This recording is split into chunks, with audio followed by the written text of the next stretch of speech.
உயிர்த்தெழுந்த இயேசு கிறிஸ்துவின் வல்லமை ஊழியங்கள் வழங்கும் வசனப் பெட்டகம். இயேசுவே கர்த்தர். இயேசுவையே தேவன் ஆண்டவரும் கிறிஸ்துவுமாக்கினார். இயேசுவே ராஜாதி ராஜா, கர்த்தாதி கர்த்தா. கிறிஸ்துவே மரித்தோர் மேலும் ஜீவனுள்ளோர் மேலும் ஆண்டவர். கிறிஸ்துவே போதகரும் ஆண்டவருமாயிருக்கிறார். வசனப் பெட்டகத்தின் இன்றைய தின கருப்பொருள் அபிஷேகம். கர்த்தர் தாம் அபிஷேகம் பண்ணினவரை ரட்சிக்கிறார். அபிஷேகத்தை குறித்ததான வேத வசனங்களை பார்க்கலாம். 2 சாமுவேல் 22:51 வாசிக்கிறோம். தாம் ஏற்படுத்தின ராஜாவுக்கு மகத்தான ரட்சிப்பை அளித்து தாம் அபிஷேகம் பண்ணின தாவீதுக்கும் அவன் சந்ததிக்கும் சதா காலமும் கிருபை செய்கிறார். 1 சாமுவேல் 26:9 வாசிக்கிறோம்.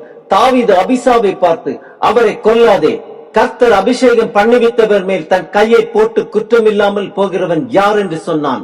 1 நாளாகமும் 16:22 வாசிக்கிறோம்.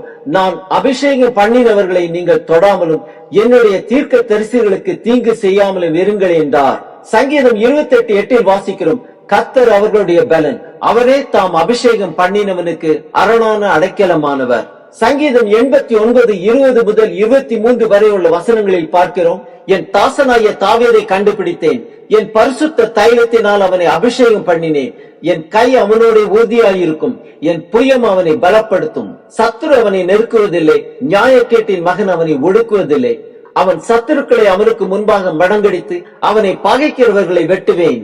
சங்கீதம் 92:10 வாசிக்கிறோம். என் கொம்பை காண்டாமிருகத்தின் கொம்பை போல உயர்த்துவீர், புது எண்ணெயால் அபிஷேகம் பண்ணப்படுகிறேன். சங்கீதம் 84:9 வாசிக்கிறோம்.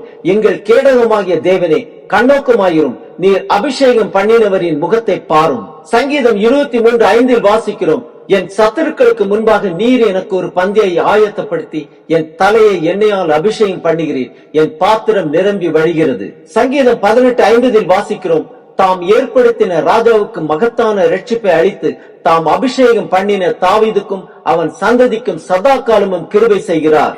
ஏசாயா 10:27 வாசிக்கிறோம். அந்நாளில் உன் தோளினின்று அவன் சுமையும் உன் கழுத்தினின்று அவன் துக்கமும் நீக்கப்படும், அபிஷேகத்தின் நுகம் முறிந்து போம்.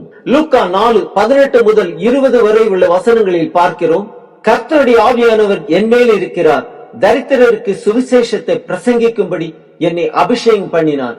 இருதயம் நறுங்குண்டவர்களை குணமாக்கவும், சிறைப்பட்டவர்களுக்கு விடுதலையையும், குருடருக்கு பார்வையையும் பிரசித்தப்படுத்தவும், நொறுங்குண்டவர்களை விடுதலையாக்கவும், கர்த்தருடைய அனுக்கிரக வருஷத்தை பிரசித்தப்படுத்தவும் என்னை அனுப்பினார் என்று எழுதியிருக்கிற இடத்தை அவர் கண்டு வாசித்து புஸ்தகத்தை சுருட்டி பணிவிடைக்காரனிடத்தில் கொடுத்து உட்கார்ந்தார்.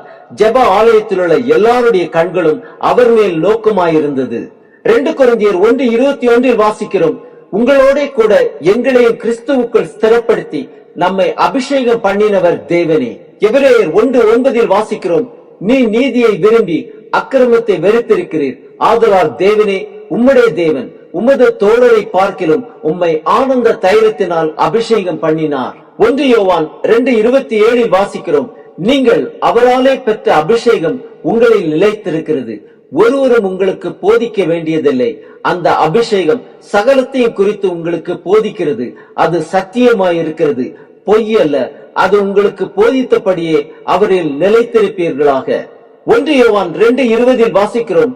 நீங்கள் பரிசுத்தராலே அபிஷேகம் பெற்று சகலத்தையும் அறிந்திருக்கிறீர்கள். ஆம், அபிஷேகம் சகலத்தையும் குறித்து நமக்கு போதிக்கிறது. சுவிசேஷத்தை பிரசங்கித்து தேவனுடைய சித்தத்தை நிறைவேற்றுவோம்.